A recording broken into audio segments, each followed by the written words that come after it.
every now and then a headphone comes along that genuinely surprises me.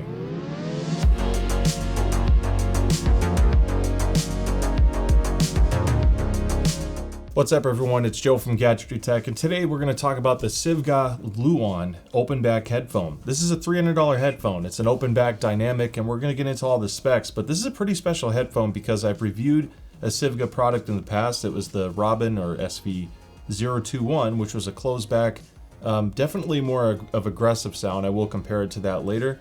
But the Luan is like a totally different animal when it comes to overall sound quality, build quality, comfort. I just love this headphone. Now, even though I really do like this headphone, I will still point out some flaws, and I want to be fully honest. This was sent to me for review. There's no monetary exchange with the company. I have no special affiliate links. It's just a generic Amazon affiliate link like I do with all my reviews and for other products I mention later in this video as well. So there's no financial impact here. I do like it, but there are some things that aren't perfect for me. I will point those out. And even if I did find a headphone that was completely flawless and perfect in every way, what's perfect for me is not always perfect for you. So I will be keen on pointing out various pros and cons throughout the review. Now, starting with the box and packaging, mine went through kind of a ringer on shipping, so the outside flap got a little ripped here. I don't think that was how they shipped it, obviously. And when you unbox it, you get this nice brown case. Now, the shape is an interesting shape. You can use your imagination. I think some people will like or dislike the shape, but it is a nice protective case on a $300 headphone. Some companies just give you a headphone in a cardboard box and that's it. So it is fairly premium. Even the buckle is like really nice to remove it. Now, when you open this, I guess I undid it, so let's just leave it off for now. When you open this case, you are greeted with, of course, the headphones, which are over here, and you get this little cloth pouch. The cloth pouch holds the cable, and this plastic bag was holding the 1/4 inch or 6.3 millimeter adapter. The case also has these little like metal feet on the bottom. It doesn't make it the most stable, and I'd imagine it's even less stable with heavier weight, but you know, if you're using the case, it's more for travel. I don't think it's to store it upright, and otherwise you're probably going to have the headphones out the whole time anyway. Now, it comes with a cable, of course. There are some pros to this cable. It's a 3.5 millimeter terminated end, which means you can replace this cable and use any cable you want. There's a ton of options, even on Amazon. So if you want a different look or you don't like this one for some reason, you can switch it. There are some things I like about the cable. It has this little spring mechanism to help relieve some of the tension where it's terminated. It feels nice. You know, this is metal. These ends are metal as well. The only thing I'm not a fan of, it uses a TPU jacket, which is nice for microphonics. It doesn't have any real microphonics issue, but it has a rather strong memory effect. Like, I can move this cable. I guess that's not the best demo, but I can tell you that in the time of trying to wrap the wire, it likes to undo itself just a little bit. It's almost like a springy type material to it. It's not the end of the world, and I think the microphonics are more important than anything else. But you can see right here, it doesn't really want to sit flat, and depending on how far the amp is from your desk, that cable might be a little bit weird. So if you do want to replace it, there are plenty of good options online. This is really the only nitpick I have as far as the physical stuff goes. Now, as far as the rest of the specs go, I already mentioned it's an open back dynamic, and typically you have two driver options. There's dynamic, which is what most people are used to. It's the round cone-shaped speaker that moves back and forth, and planar magnetic. Those are the most common two on headphones, dynamic being by far the most common. Now, open back just means the cups aren't sealed, so you can hear your environment. These are right in the middle for how transparent and open they are. It does muffle the sound just a little bit for your environment, so you don't hear as much as something like a Sennheiser or a Hi-Fi-Man headphone. Those are incredibly transparent, but this is comparable dampening and noise reduction to some like Odyssey planar magnetic headphones that are also open back. Now, the Luan has a 38 ohm impedance with a 100 decibel sensitivity rating, and all that really means is it's very easy to drive. So if you don't have an expensive DAC amp, or you're just plugging this into a laptop or a $10 Apple dongle, that will still sound really good, and you'll get it to an enjoyable listening volume. I will talk about other source gear later in this review to kind of show you what I suggest for pairings at different price ranges, and some of those will exceed the value of the headphone. Some people may have multiple headphones, so that could be valuable. Now, as far as build quality and looks go, the looks are always subjective. That is not for me to tell you what to like or dislike. Now, this is the black version, which has a mix of different colors. You have the silver headband. This is metal, by the way. You have a metal fork here, which is really nice. Again, for $300, you can expect some plastic in different areas. and it will be acceptable depending on how the rest of the headphones put together. This is a real leather strap with a soft like cloth velvet material underneath it. It's incredibly compliant. You can literally see how soft and flexible it is. Very lightweight. This headphone weighs just over 300 grams, so it's easy to wear on your head. You have a real wood cup, which is, they say, CNC milled and hand finished and all of that. And then a black metal mesh for the open back screen on the outside. I want to talk about my favorite part though, and that's the ear pads. This alone is going to put this headphone on a lot of people's radar. I mean, if there's there aren't many headphones that you can tell how comfortable they are in a video, but when you see this soft foam and how plush and squishy it is incredible. Just holding it, I was like, holy crap, this is gonna feel nice. And you put it on, it's the closest thing to a pillow on your head. Now, when you factor that in with moderate clamp force, lightweight, a real leather suspension strap to distribute pressure evenly on the top of your head, this is one of the most comfortable headphones I've ever worn. It's just seriously fantastic. It's very compliant, but certain glasses, because of the shape of the pad, I can't tell you if you're gonna have perfect glasses comfort or not. For some reason, my thicker Gunnar glasses that have a wider temple, like vertically, you know, a bar that's like going like this, those were more comfortable to wear than my thinner frame Onyx glasses, also from Gunnar. So your mileage may vary there, but because of these pads being as soft as they are, I think these are on the better side for glasses comfort. The other little minor thing that they do for comfort that doesn't seem apparent right away is this buckle actually slides back and forth. So it's not like an auto adjustment. You could technically put this on and pull it, but I would recommend kind of using your hands just to dial in the size for your head. If you have larger heads, you can just lift it up a little bit more, and that'll cause the headphone to sit lower. So now the pads are too low for my ear. This is ideal. So what you can do is just pull it back down until I feel adequate amount of support on my head. Now this is dialed in perfectly. Build quality is more of a long-term thing, so as a reviewer, it's really hard to test that. Obviously, it's using premium materials. I've seen some posts online of some wood issues right here by the termination by a couple people, but mine I've had for about a month and a half now. And they've been pretty solid. Again, everything feels great in hand, so that's a good starting point. So let's talk about sound quality from an objective standpoint, which uses measurements and not my own opinion. I will just use my phrasing to kind of translate what these measurements mean. This is using a Gross KB006 Pinaclone with an IEC711 coupler and an XLR interface. So you don't have to know what any of that is. I'm just disclosing it for people who do know. If you're using this, my site, to compare measurements, use it to compare against other measurements I've made. Ears are unique. It's kind of like our audio fingerprint, if you will. So measuring rigs are unique as well. Just keep that in mind, but this is going to give you a good baseline.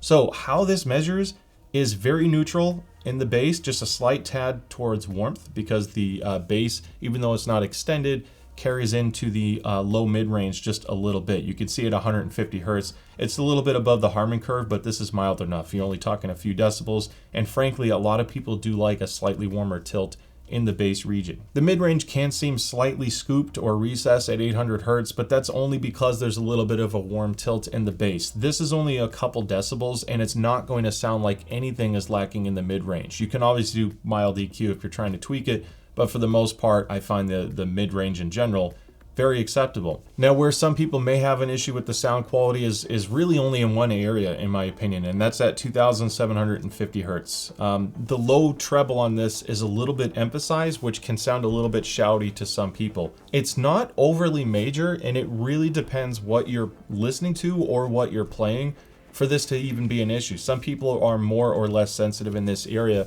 which is going to be the biggest wild card on if this headphone's right for you. If you have the ability to EQ, stay tuned, because we're going to translate this into everything else here in a moment. But this is the only area out of the box where it can be just a tad forward. Again, this isn't so massive. It's about 5-6 dB over a typical Harman target, which is really skirting the line for exceeding like a preference area. But overall, that is the thing that stands out for me. The rest of the upper treble, as you go beyond 3,000 hertz, is really nice. It doesn't have any noticeable sibilant issues. There's no random sharp peaks that hurt the ear. So for listening fatigue or general tonality otherwise, it's really, really nice. I do want to point out that driver matching is excellent as well, especially in the upper frequencies, which is incredibly important because that's going to translate into presenting a nice cohesive image in your head, whether you're using that for music or gaming. Now without EQ, the sound profile is, honestly, it's excellent. I still really liked it, and originally when I started listening to it, I didn't have too many songs that were exposing that upper mid-range low treble area, the 2750. It didn't seem as bad, and that's because I just started playing music on it. I was more enamored by the comfort. I'm like, oh my god, I want to wear these all day. So certain songs, Depeche Mode, I've used them a lot in the past because that usually exposes shoutiness, and that was no exception here. It does sound a little bit forward for my taste, but at lower volumes it was still rather tasteful. It really depends on how loud you like to listen to your music. The bass on this is honestly super enjoyable. They used oversized magnets, so even though this is just a tad warm but not emphasized bass originally, you can tell there's some power handling behind it. And if you listen to it at louder volumes, it's incredibly clean, and it's still rather dynamic as well. So it's very punchy when you need it to be. Now this has a little bit more bass emphasis and less roll off than a Sennheiser HD6XX or HD650. And that is nice because the mid-range is still excellent aside from just that one peak. So if you like the idea of a Sennheiser 6XX but you wanted a little bit more bass and just a little bit more treble extension, it's really not by much. This is a really good option. Now because these magnets are oversized, it handles EQ. It's not the only reason, but this thing handles EQ incredibly well. So I'm going to show you a few of my preferred EQs on the screen. You can try one if you have parametric EQ. This is what I did, and that's going to help you with fine-tuning that upper shout and then boosting the low bass just a little bit. To me, it fills it in nicely.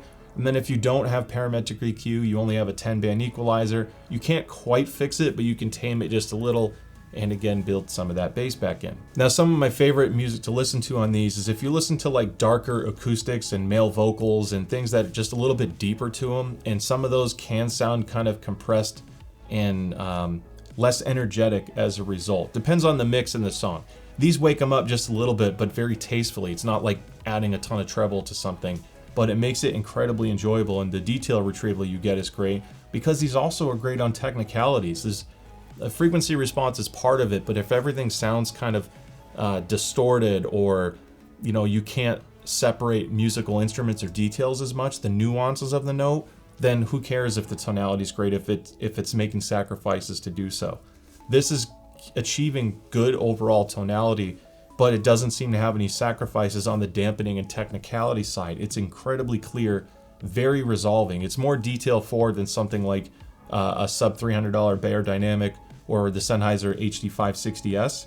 It's up there more with the 6XO line, which is considered much better drivers. So that says a lot about how well this performs. Now I have to add, I did add a little bit more bass than what I suggested for a few tracks, because if you're listening to EDM, hip hop, trap music, whatever has like deep bass, or you want jazz and you want that, the cello to just have a little bit more to it, they handle so much bass, more than most sub $500 open backs that I've ever heard. Like this will rival an HD or a Hi-Fi Man Edition XS with ease. It sounds that good, but then you get the benefits of the dynamics and the punch that a dynamic driver has. So it's a really enjoyable headphone that kind of molds to fit what your listening style is, while still having great clarity and comfort, because you can't EQ comfort. This is kind of like a really good bass line here. Now, because it has excellent gain performance, because it's extremely comfortable, the bass is rather clean but can handle the extra punch if you wanted to, and the emphasis in 2000 Hertz, 2300 to 3000 Hertz, makes this excellent for gaming as well. Comfort and sound quality are hand in hand when it comes to gaming. This sound signature favors first-person shooters more, because you usually want more detail in the 2 to 4000 Hertz area, but less so at like 8000 Hertz or 5 to 8. It can be a little bit sharp. So when you fire a gun and get all those metallic sounds, it kind of causes you to wince a little bit, and then you turn it down, or you create what's called listening fatigue. This doesn't introduce any of the fatigue. Instead, you're just getting comfort and sound emphasis where you want it.